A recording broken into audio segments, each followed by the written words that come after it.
So, creative job search today, we're going to talk a little bit about how you can use the internet and especially with social media platforms, especially LinkedIn, to your advantage in the job hunt. You have probably seen sample resumes or maybe even had a resume worked on at CareerForce, and the officer who's working with you has said something to the effect of, let's make a LinkedIn account or a LinkedIn account. This is where that goes on your resume, or the URL for it at least. And you may wonder, well, why? Why is that important? Why do I need one? I still have to have a resume. I still need, a cover letter in a lot of cases. We're going to cover why it's important to do that and how it can distinguish you from other job search people out there, and really give you a little bit of a leg up on the competition. So again, I just want to mention again, you will have more questions at the end of today, maybe even that you have right now. You will get a link to your local career force, and I really encourage you to take advantage of our services at your local career force, because you'll be able to refine questions that you have far more than I can do in an hour, and give you a little bit of a head start on that. But so consider this sort of your introduction, the appetizer, if you will, for before the main course, and we'll go over a little bit of what that means in terms of internet and social media. Now, few things. We have other creative job search topics coming up. If you go to careerforcemn.com/events, you're going to be able to click on creative job search, and it'll bring these up. So obviously right now you're in internet and social media, touching especially on LinkedIn.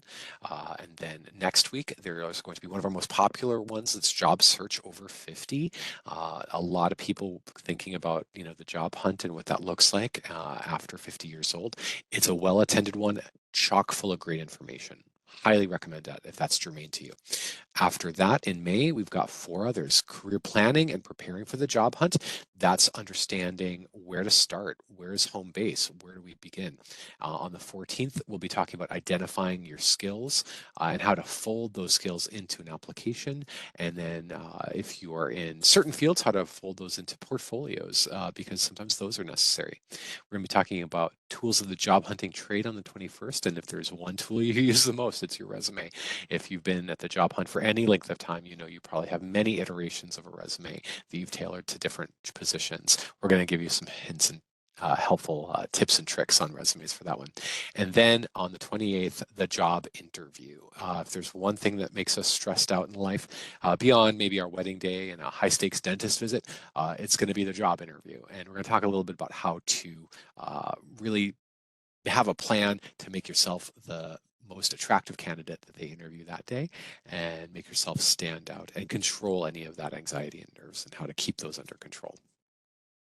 So let's get into the heart of this. So now, a few things about how you find work. You see that little puzzle or that maze thing, that is nothing is a straight line. And you're probably also thinking about all the other unconventional tools. You've heard it before. It's not what you know, it's who you know. You've heard that. I'm not going to give it too much credence, but I will tell you that networking absolutely is a tool you should be thinking about. I do not mean that every single social interaction you have in life needs to be about your job hunt. That's not what I'm saying. What I'm saying is networking can help people know that you are on the market for a job, and can link you to places or people or organizations that are hiring and are good fits for your talents and skills. That's one of the things to help you with. To give you a good example, I'll just use myself. I did not go to college to do workforce development. I was a philosophy major. I will not say anything more on that topic after that. You can imbue that with all the meaning you want. But I worked in higher education after that for about 20 years before I came to CareerForce. I had never imagined that I'd be in a role such as this. The position was open. I took that opportunity, and here I am in front of you all. I guarantee that that is going to be the way that it might work for a lot of you in this room today. Is you're going to start at X, and you think you're going to go to Y and Z, but you might get to Y, and then you might go to 4, and then W, and then orange. I mean, there could be a whole different way that your career can unfold. But networking and using your network and expanding your network can definitely benefit you as you look for a new job. And we're going to talk a little bit about what kinds of networking are the most beneficial for you, the ones that are going to be the most fruitful and worth your time. Like I said, not every social interaction you're going to have is going to be about your job hunt. And I'm not asking you to do that either, but I am going to ask you to have an open mind when it comes to networking and think a little bit creatively about how it can help you. So now I want you to think about the last time you went through any job board of any kind and the scrolling that you had to engage in. Scrolling, no, no, maybe, it was posted 60 days ago, and then you go to the website and it's gone. Like all of that, okay? There is nothing more draining than having to go through that scroll, and feeling like that. So I want you to think a little bit differently. I want you to think a little bit more about how to focus your job hunt on very specific locations, websites, URLs, as opposed to just Google, if that's what you're using. So I want you to be a little more focused. One thing I've noticed as a workforce development representative myself at that time was that job titles, you can't just go by job titles anymore. They're, with very specific exceptions, job titles can be almost anything people want them to be. An employer can call that whatever they want. A good example would be, let's say you had a degree in architecture or you had a background in computer-aided design, and you type in architect or something like that to some of these job boards. You'll come up with some of those, but you'll also come up with job titles like customer service architect or something like that. Well, what is that? Is that is it customer service or is it architecture? It's like the Wild West. So you have to think very carefully about the job titles because some of the job titles that you think you should be looking for may not be titled that anymore. They may be completely different. When you find things, prioritize them based on when they're going to close or how much of a fit you are to that job and how attractive and appealing that job is. Some jobs will have a hard stop on a date. So they may say open from May 1st to May 15th, for instance. If you if it's May 14th, that's the job you need to be working towards applying for. Do not wait on that. You all know that, but I really want to reiterate that because if you go back to that URL the next day, it might be gone.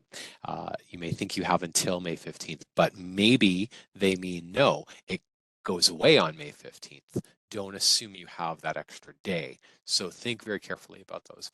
And like I said, the ones that may not have any end date, but are a really good fit for you, you feel really passionate about, apply quickly to that because you don't know how long they're going to keep that open. They may find a viable pool after just a few days. And so think about that. When you're invited to interview or when you're invited to a screening interview, respond as quickly as you can within reason.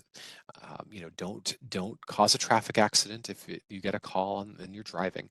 If you're out for a jog, don't immediately stop and huff and puff, but respond quickly to those inquiries because you want to make sure that the person who's making those calls books you for something quickly.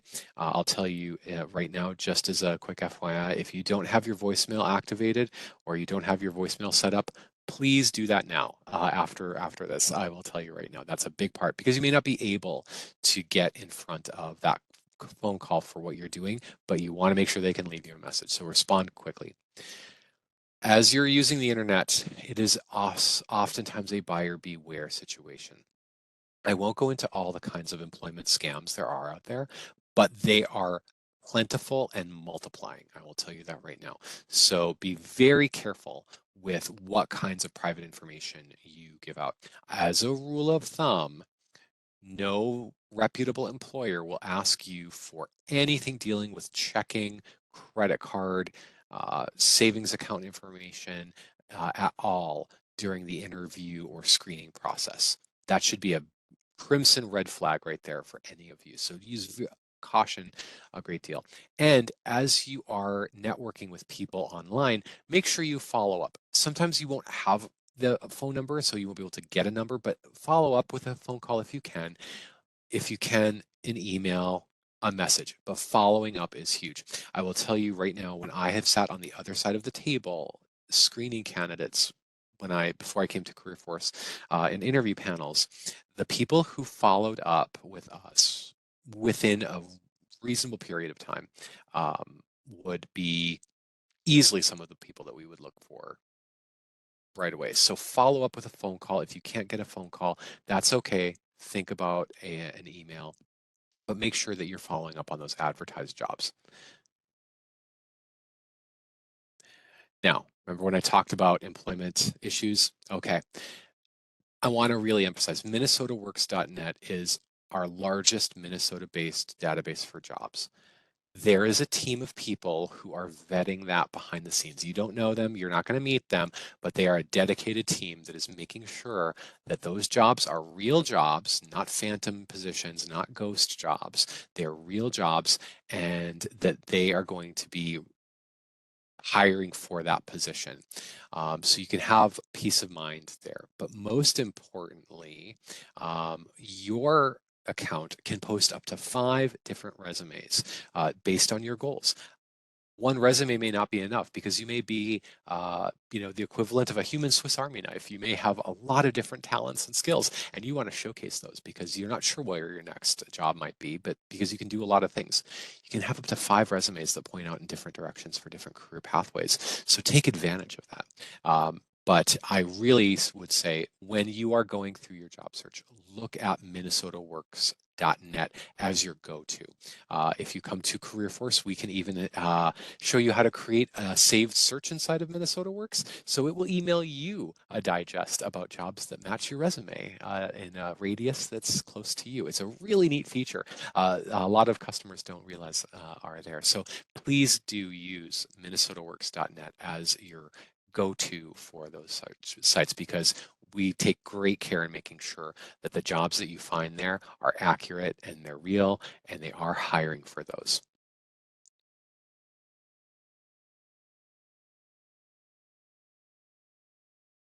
Okay, so I will tell you right now, when you do your job search, it is very easy to kind of almost get like a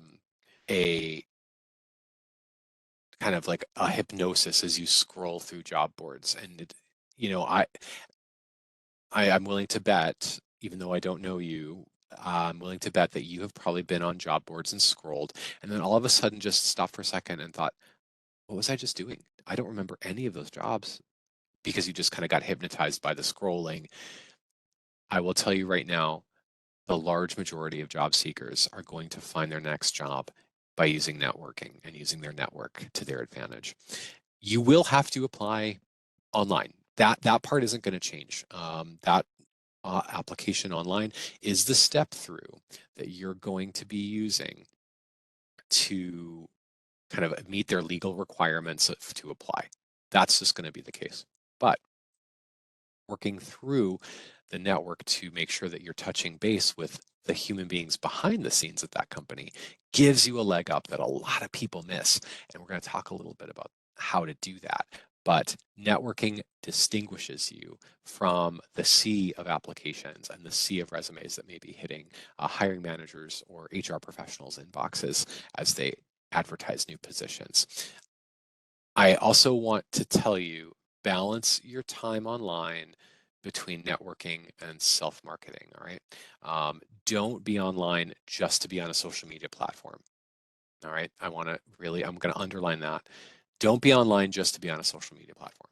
It's not going to be productive. Just scrolling down, whatever it is, LinkedIn, Facebook, Twitter, or X as they call it, whatever it is, don't be online like that. That's not fruitful. So just be aware of that. So balance your networking time with your ability to market yourself to prospective employers or prospective HR people that can pull you into an interview. So make sure you're balancing that time out.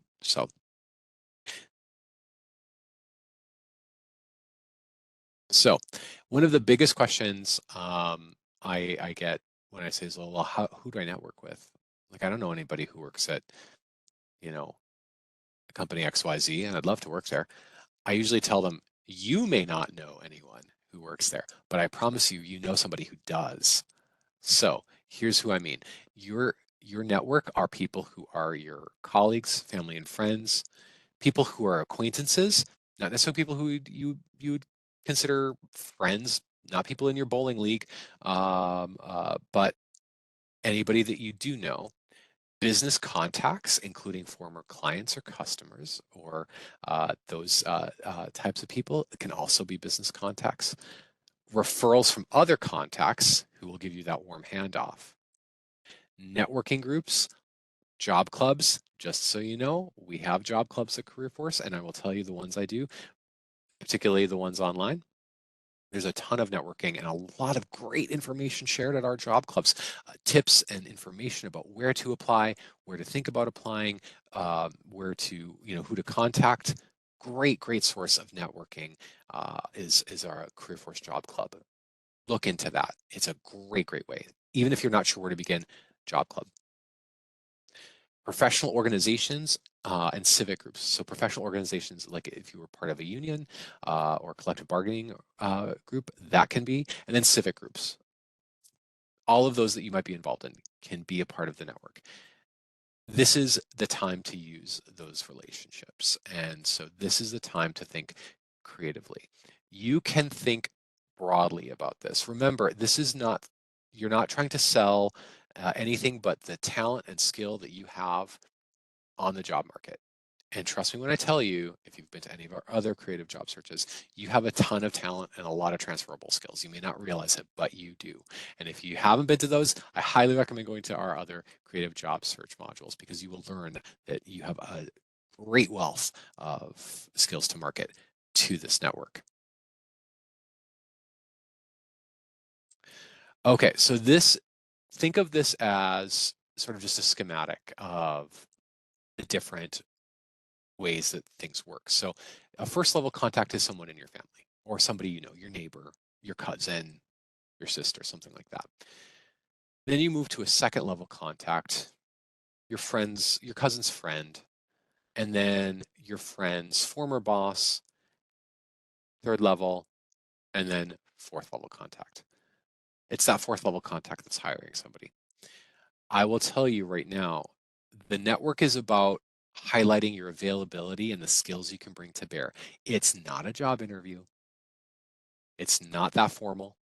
It's not that structured, but it does alert someone who's hiring, oh, Roger needs a job and he's got all those skills and he's available. Let's grab coffee with him. Let's talk to him. Let's give him a phone call. Let's get in touch with him. That's what networking is. And the fact of the matter is we are all human beings. No matter how structured or how formalized a screening process is, ultimately at the end of the day, it's a human being connecting with another human being, making decisions based on the rapport that they have. And that is ultimately what networking is about, is developing that rapport with someone who's looking to hire so that you can put yourself ahead of the pack when it comes to that job hunt. So remember that, yes, my cousin Mary, she's not hiring. And Mary's friend Tom, who lives across the street, also not hiring. But maybe Tom knows someone and says, Mary, what's your brother's name again? Or what's your cousin's name again? Oh, okay. Oh. And that is how information gets shared. And thinking about carefully how you can network that is really important. This is a good quick stop. Niquila, are there any questions in the chat for me or anything that I can answer at this juncture? No, okay. We don't have any questions. Oh, they're being kind to me. Okay, all right. So, great. All right. Well, let's go to our next slide, everyone. Okay, so this I'm just going to tell you, this is the hard part, because telephone communications, sometimes they pre-schedule them. Sometimes they do not pre-schedule them and they call you out of the blue. And when you're on the other side of that, it can feel awkward. So if you are calling a contact, if you are calling for networking, make sure you know what you're going to say and that you are calling about a specific thing you're trying to accomplish. It is not an open-ended conversation to check in how they are. Make sure that you've practiced a little bit if you're calling someone, especially if they've never met you, and make sure it is in a place that is distraction free. I cannot tell you how often I have had to make calls to customers, and I call them. They know I'm calling. They know the time, but it's just you just the kids are in the background. The dog wants to get let out. It's just like spaghetti's on the pot on the in the pot and it's boiling over. Just all kinds of stuff's going on. You want to make sure you're in a place where that's not happening when you make these types of phone calls. Um, I'm sure that this room has probably heard the old saying, you can hear a smile. Have you ever heard that before? What that means is when you are talking, and you've had this before in your own life when you've been talking to someone, even if somebody you know, when you're talking to someone and they actually, you can hear their disposition based on how they're presenting when the cadence of their voice. When you smile and you're talking, the cadence and timbre of your voice changes. And we can detect that as we listen to someone, even though we cannot see them. So try to have a positive outlook when you make these calls. I know that's difficult and it's hard to do, especially if you're calling a networking contact that you have not spoken with before and they don't know that you're calling. That is really difficult, but try it out because it will you'll find that your disposition improves and you present better when you have a smile on your face. I know it sounds hokey. Trust me on this, it is true. And then give it some practice. Thinking about, you can have your talking points, but when you're talking to somebody for the first time, a lot of times those talking points go out the window and you're not even sure what to say anymore. So make sure you're practicing along that. So just thinking about that carefully.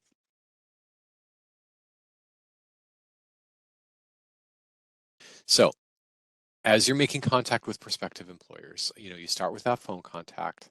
If you can get a hold of the hiring manager, even better. If you can talk to them about the position, the nature of the position, what that position looks like, that's an informal interview. That's what it is. It's nothing that structured. It's nothing that formal, but that's what that conversation is about.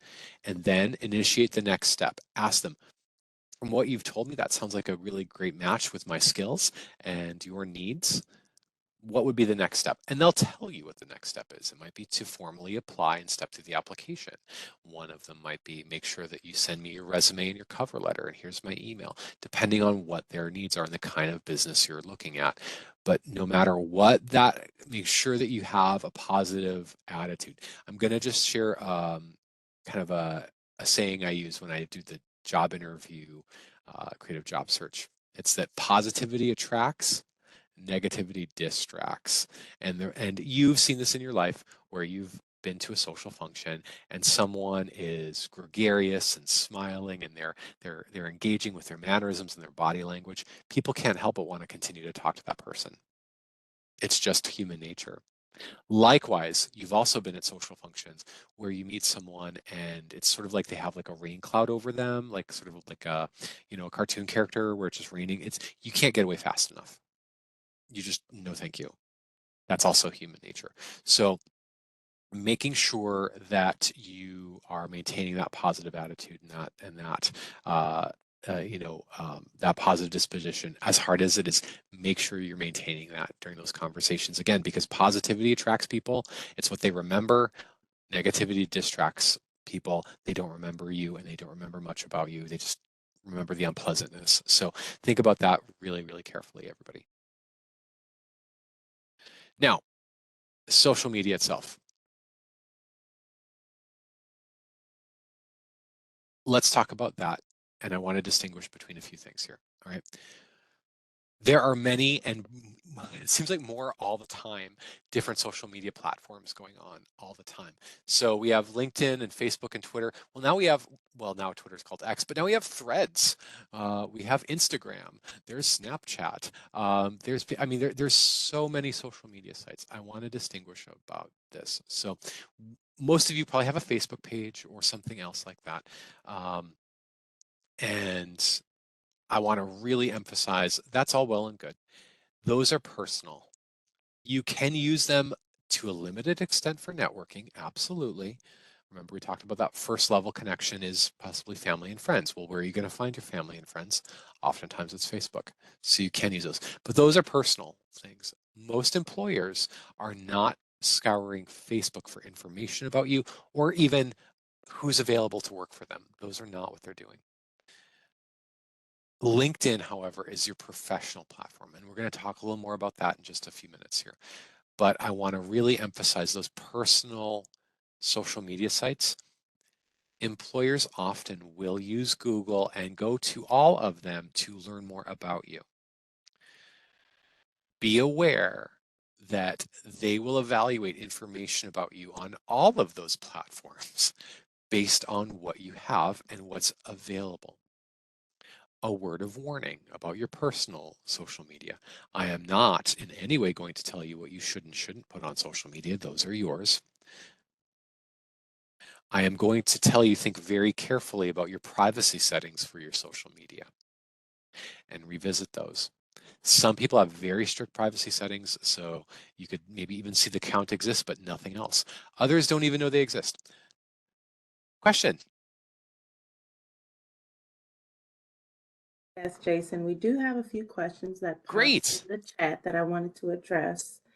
One of them that came in as, what would you say is the number or ratio of people that you need to network with before you get the employer to have that?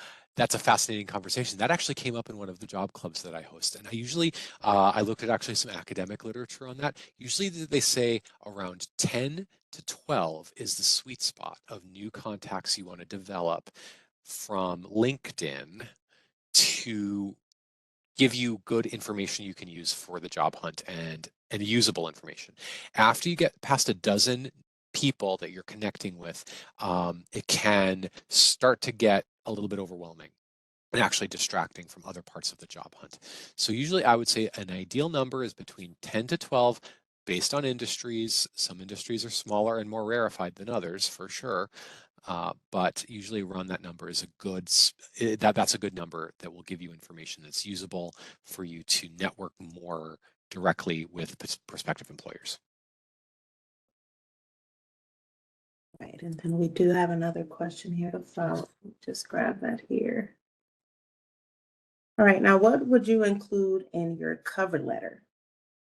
So, this one is a little beyond our cover letters, but what I will say is we have a creative job search on applications, and that will cover a lot of stuff that could be in a cover letter for some jobs. A lot of jobs are not requiring cover letters all the time, so it really depends on the kind of job you're applying for. I would also recommend if you see a job advertisement that you really like and you're not sure how to craft that cover letter, reach out to your local career force for an appointment and we can go over what should be in the cover letter, what's going to be effective in a cover letter, and what's going to resonate with a prospective reader of that. So hope that helps a little bit. So, circling back to the social media, think very carefully about your privacy settings because some of these, just anything you put, everyone can see. Others, depending on your settings, not so much. Also being aware that the connections you have on some of these, even if you have your privacy settings set up, could be seen by other people even with that. So just be aware that of who is in your network and what they can see, because they might be a second or third level connection and might say, huh, okay, that's interesting. And I say, that's interesting in the most Minnesotan way. Like it's not necessarily like a great thing to hear. So think very carefully about the type of people that are in your network as well and what you're posting. Because like I said, it's not just what they find via Google, it's also what they might find because they are a connection to you. How many people here have Facebook friends they've never communicated with but once?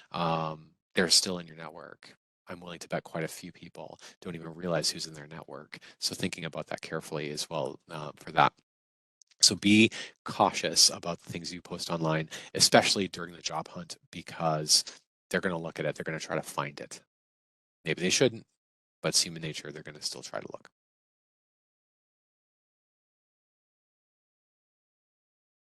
LinkedIn. Okay, so what makes LinkedIn different? All right, so I'm going to tell you a little bit about LinkedIn. When you set up your Facebook page or whatever you've set up, you were asked right away, like, who should see this? Who should see that? Those types of privacy settings. If you created a Facebook page from scratch, it would ask you those questions today. LinkedIn is not like that. It is not about friendship, although maybe you can be friends with people. LinkedIn is a social media platform that is specifically designed and intended to create a professional community based on your career path and what careers you're interested in. So when you go to LinkedIn, you're going to be asked to join now. So if you don't try to join now, you're going to see very little. You do need to create that account to see much on LinkedIn. So it's going to ask you to click and join now. And it's not just a piece of information to find a new job. It says search for a job, and you can search for jobs on LinkedIn.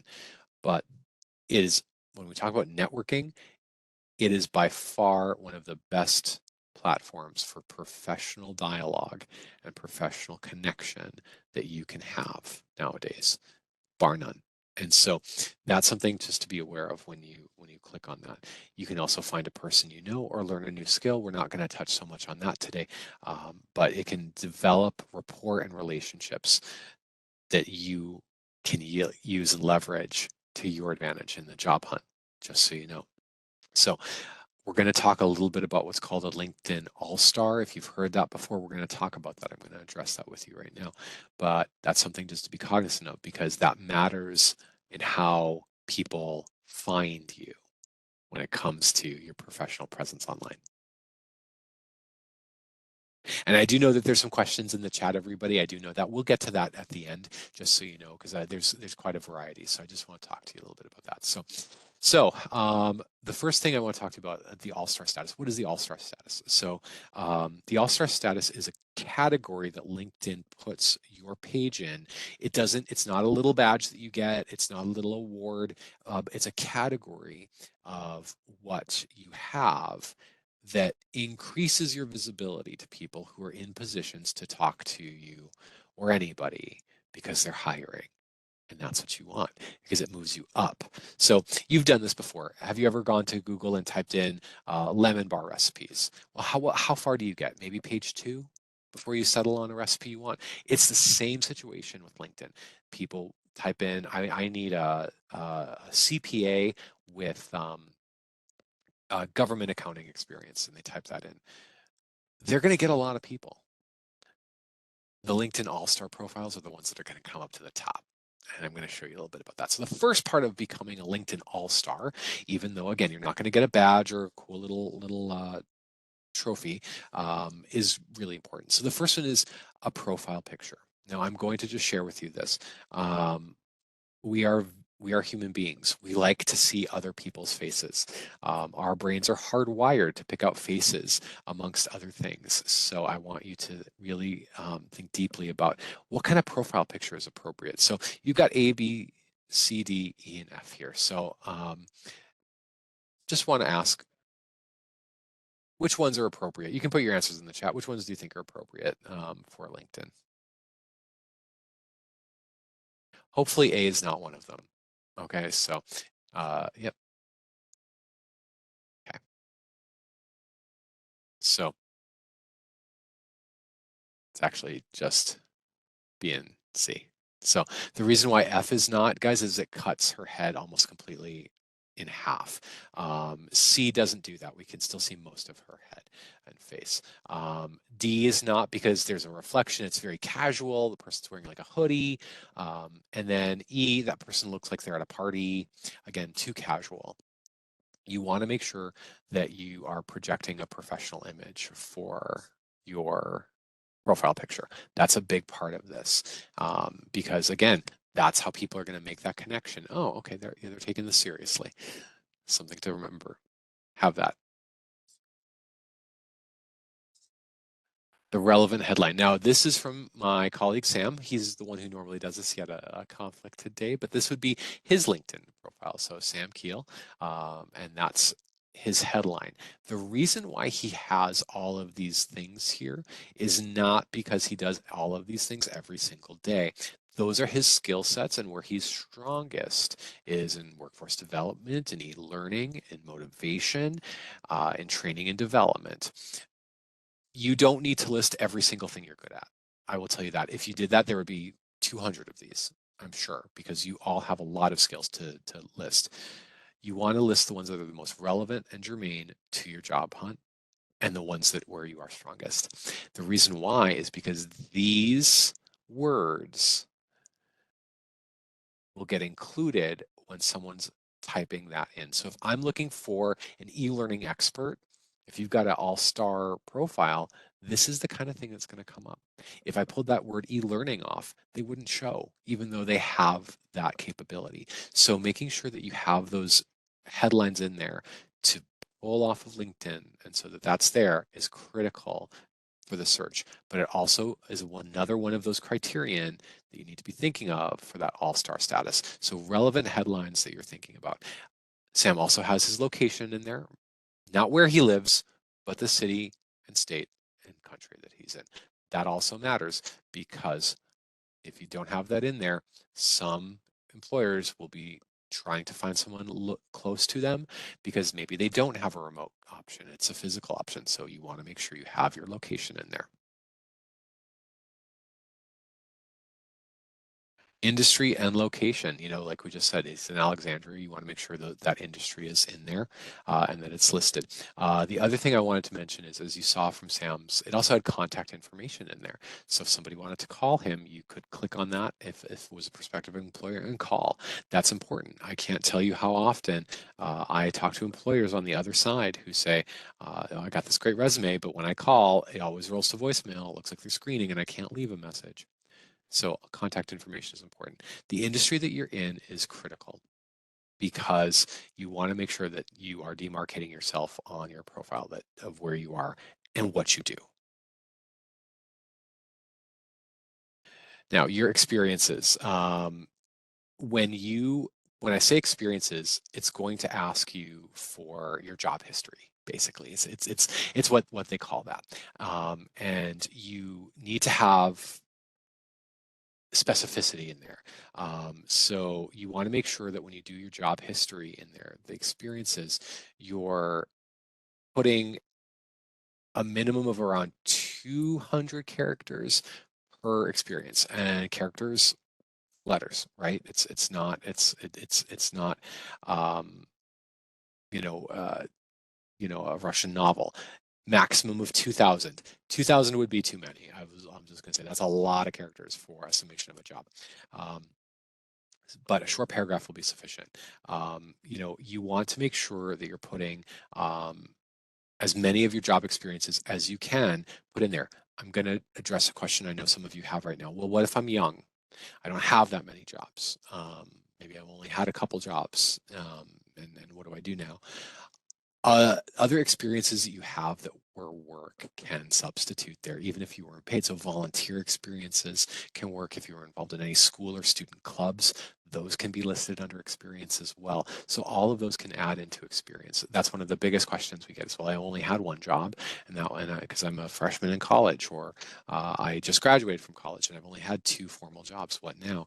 You can add other things that were in there experience. Don't worry about that, but add as many as you can because that gets looked at when people are looking at your profile, when they go to your profile page. Because what's going to happen is get your all-star status, all well and good, but then they have to click on you and they have to see that job history because they'll look through your page too.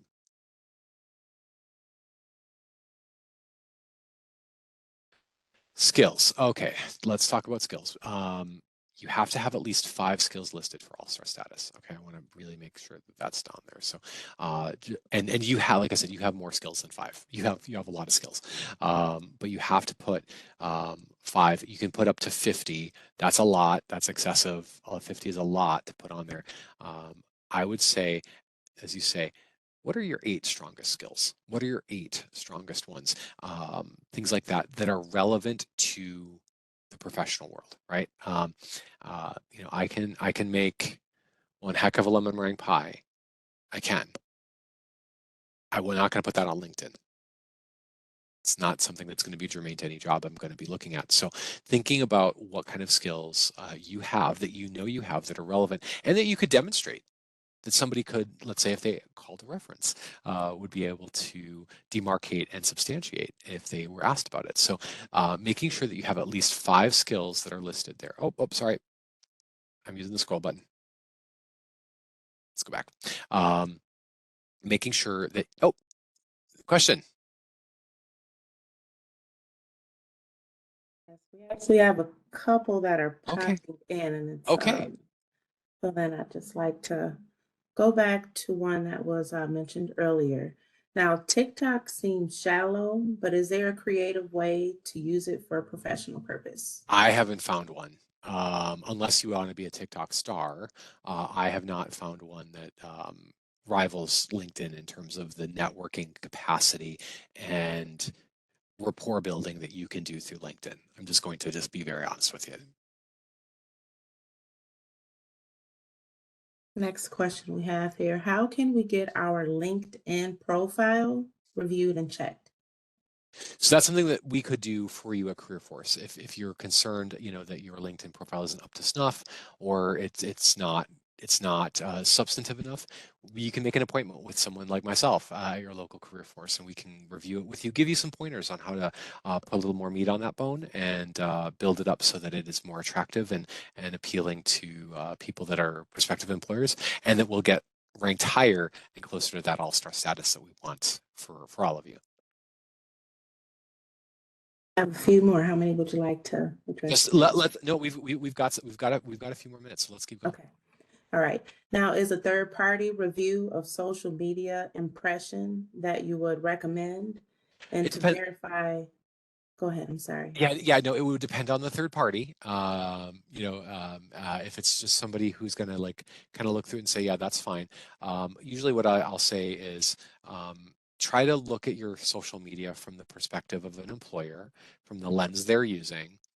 You don't need a third party. You just need to put those glasses on, and then that will help give you a sense of whether or not, how much you should be publicly facing with your personal um, social media. But I will very adamantly tell you, if you're on the job hunt, your personal social media should be pretty private right now. Question we have here. I am a self-independent contractor. Is there a link or Minnesota webpage that can help get me connected with contractors? So it's probably beyond what we can do for this one. Let's when you get your message tomorrow with all of your local career force locations, that would be a great site for your workforce development rep close to you in your local career force.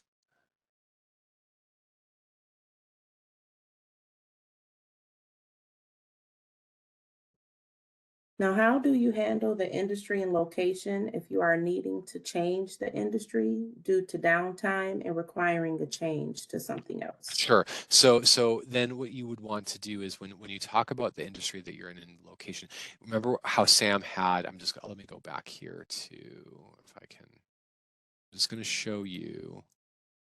So if we take a look at that, remember that he has many different skills he has for his what he does. He doesn't say he does just one thing.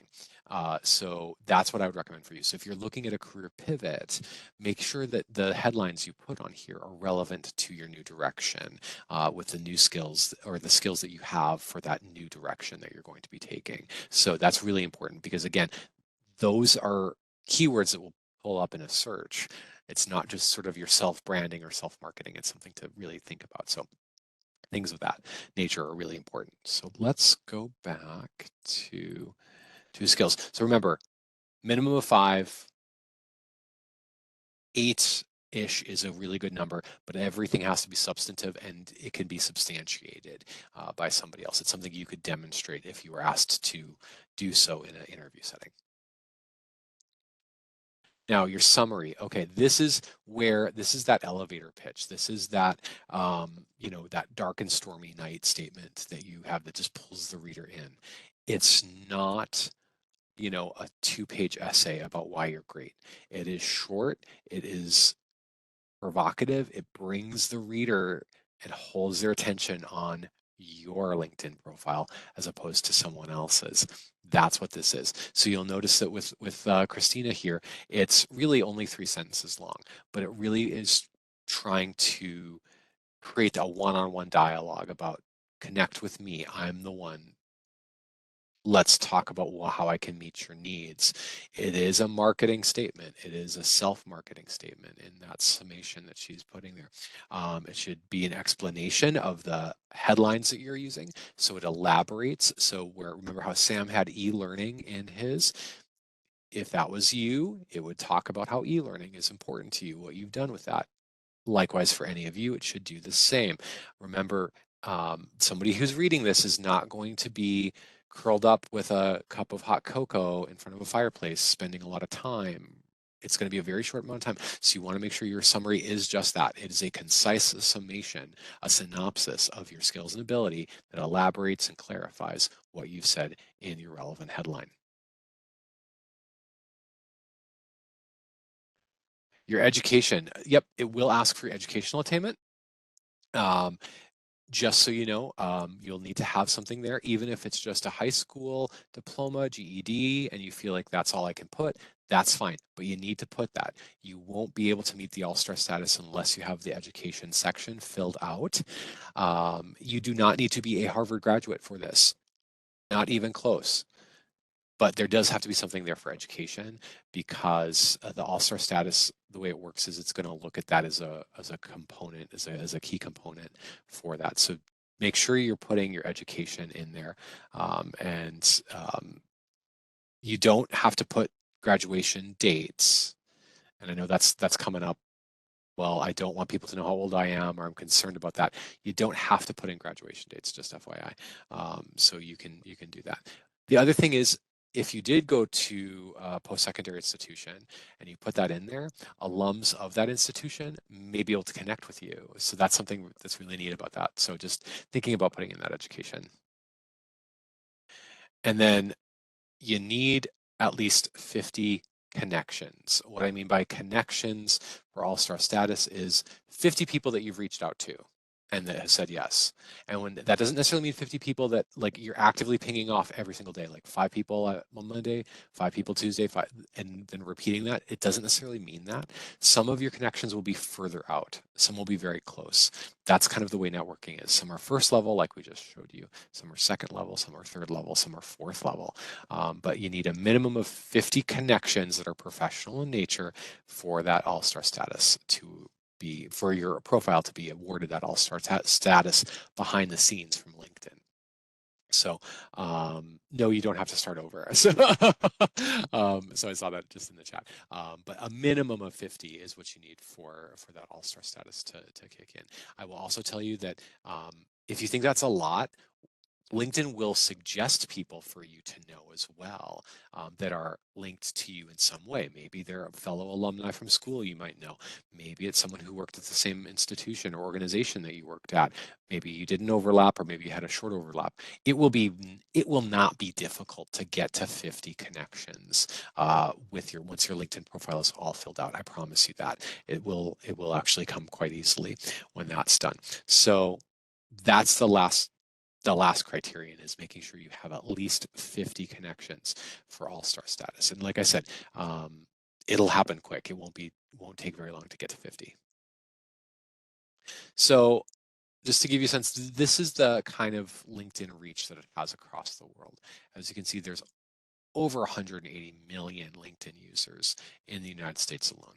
So many millions of people are using LinkedIn to grow, to find each other, to develop those rapports. It is a growing community too. It's not just this rarefied circle. I'll never meet anyone that will never meet with me.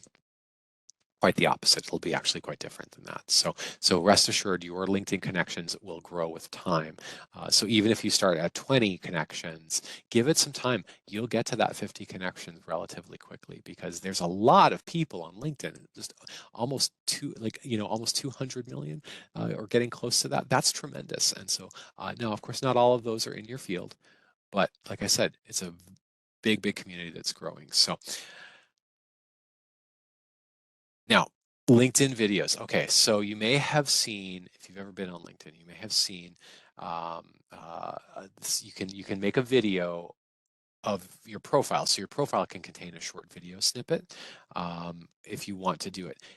You don't have to. I would recommend it only if you feel comfortable doing it and only if you feel good doing it. If you don't feel comfortable doing it, don't. Make sure you have a good picture that's professional, but you don't have to. It should be just a very, very short synopsis of who you are and your personality. Don't make it, shouty and like, I'm the one that can work for you. Don't no. A very short video is more than sufficient if you feel comfortable doing it and if you have the proper ability to do it. So, but you can, that is something you can do. And I think it's less than 10 seconds for your profile. You can add that into your profile for that. Hashtags, you more than likely you know what a hashtag is, but it's used on LinkedIn a little differently than it's used in other areas.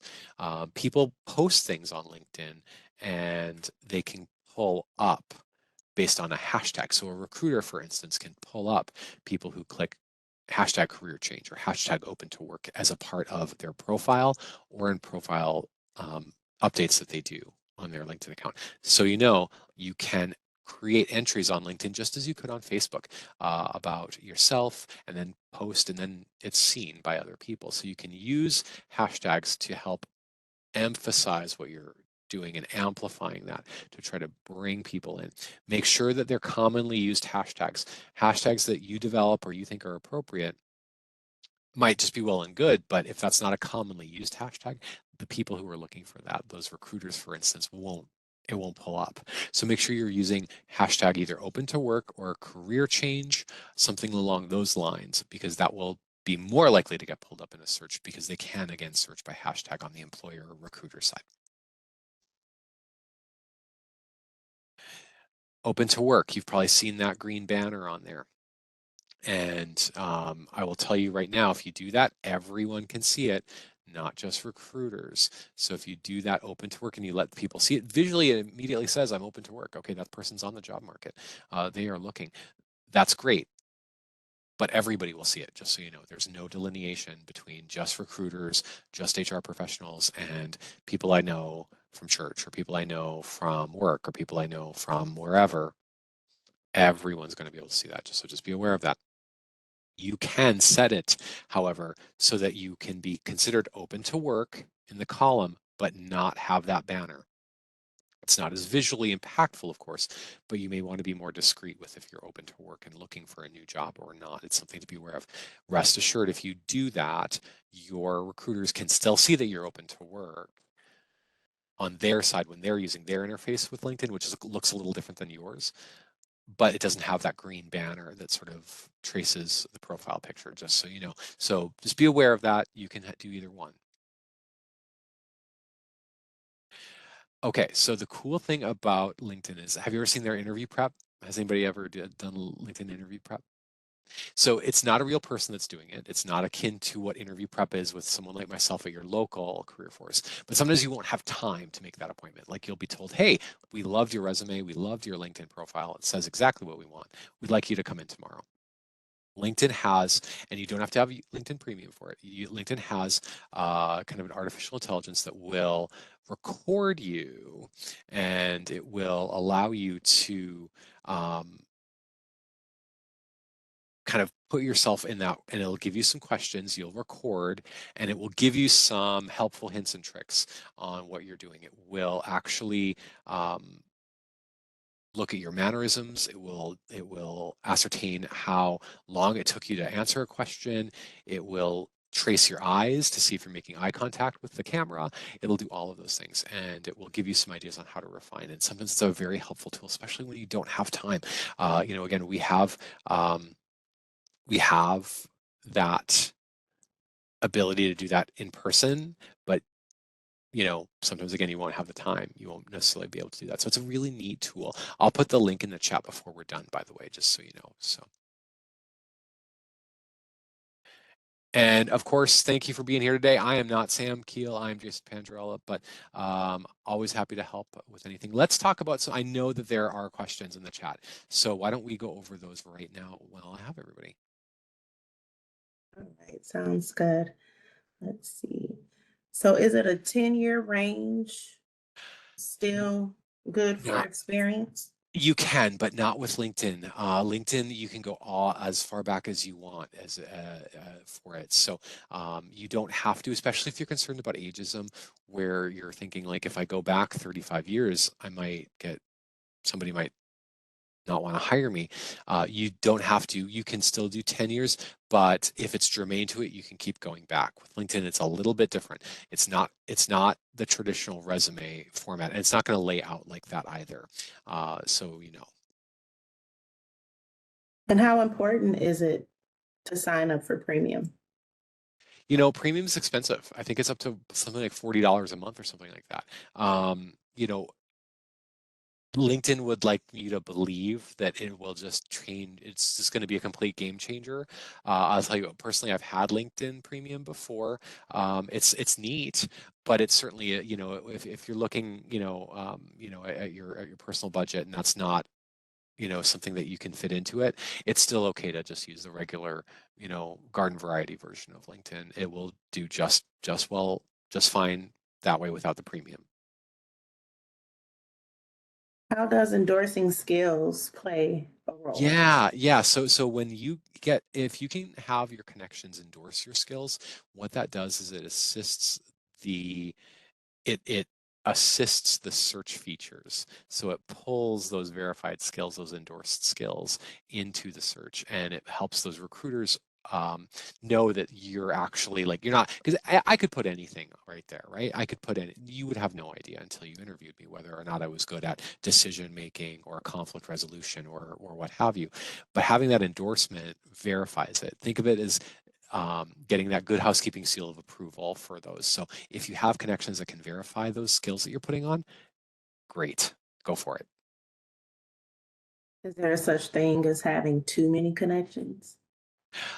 You know, I don't think there's such thing as having too many connections, but too many that you can handle and keep up with, certainly. So be aware, you want to be developing a substantive rapport with your LinkedIn connections.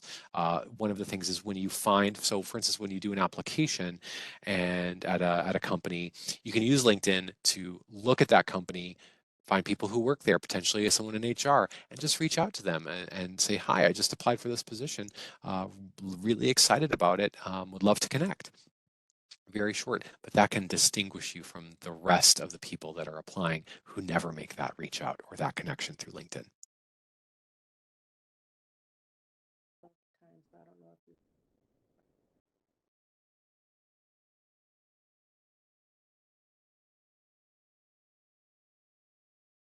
So where can you put the hashtags without seeming desperate? So I would so you can put them in your um, introductory statement. You can put that in there. What I would do is every so often, write an entry on LinkedIn about something and include that hashtag about yourself every so often, not every day, but you can put those in there, and those hashtags will get pulled into search features that people will use to ascertain the type of people that they're looking for. So, you don't want to, and you've all seen these on other social media where like every other word is a hashtag. Obviously, don't do that. One hashtag called open to work, hashtag open to work on an entry that you write, that's perfectly fine. Do that once a week, twice a week, perfectly fine. What is the verify now that's It's used on LinkedIn? Yeah, it's a premium feature, so you don't have to go through that. It's we're at 11 o'clock, and I could probably talk about that for a while. That might be something we want to talk about another time, but it's typically what I've seen is it's part of the paid features, which again, I don't want you to have to pay for these things because I know all of us are on a budget, so just being aware that you don't have to uh, do the premium part of it. So to use it. So, like I said, you will get an email tomorrow by end of business from us that has the slide deck, that has a recording of this presentation, along with a whole host of information from careerforcesummit.com that can help you in your job hunt, especially those local career forces that can give you a lot more in-depth information about leveraging social media that we could certainly, more than we could certainly do in 1 hour. All right. Well, it is 11 o'clock, everyone. Thank you guys for being here. Really appreciate your time. Really appreciate you being here. And you enjoy the rest of your day. And we will be connecting with you. Hopefully, we hope to see you at the next Creative Job Search, guys. Have a great afternoon, everybody. Take care.